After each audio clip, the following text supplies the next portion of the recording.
Hello Ravi, అరే నువ్వు నా దోస్తు అని చెప్తున్నా నీకు, ఊళ్ళకి చెప్పకు సరేనా? అరే మా పెళ్ళం కానత్తలేదు, వారం రోజులు ఇడిసబెట్టిపోయింది. ఆ రోహిత్ గారు కూడా కానత్తలేదు. రోహిత్ గారు ఉన్నాడేమో చూడు ఫస్ట్ అట్లనే గిన్నె గారు కూడా ఒక గోలే సరేనా? అరే మీ ఆట రోజులకి చెప్పకు రే. సరే సరే మళ్ళీ ఎత్తుగా మా ఇంటికి వచ్చిన ఉడికిళ్ళు ఆగబెట్టిపోరు 2-3 దినాలు తానం చేయదంత పానం. అమ్మ లమ్ని నువ్వు ఏం బీకపోయినావే ఇన్ని రోజులు?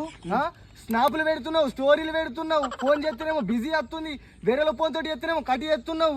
బిజీ బిజీ బిజీ ఏం చేస్తున్నావు అసలు నువ్వు? అరే బాగా బిత్తినాను పాపము. మా బెస్ట్ రోహిత్ గారు బండి కొనుక్కున్నాడు. ఆ బండి ఏమో ఓడితో రొప్పత్తలేదు. మరి ఎట్లయితే అట్లా ఒకసారి రొప్పి చూద్దామని చెప్పేసి ఫుల్ ట్యాంక్ చేయించినాం. ఆ బాగా కూడా వాడికి ఏం చేసింది తెలుసా? జోక్లో స్పీడ్ పోదామని చెప్పి పోయిండు. కొన్నియాక హైదరాబాద్ దాకా కూడా పోయిండు. ఆడి దాకా ఎవరికైనా పొద్దుపోయింది. ఇలా దోస్తులతో మాట్లాడి బుక్కెడు తిని చేసే వరకు నాకు పానం మంచి లేదు. ఒక 2-3 వద్దులు ఆడే గ్లూకోజులు పెట్టి చూపెట్టుడు. నువ్వు పాగలేవి వేస్ట్ కూడా కొడుకు. నేను ఉండాలా సావాలి నీకోసం ఎంత తిరిగి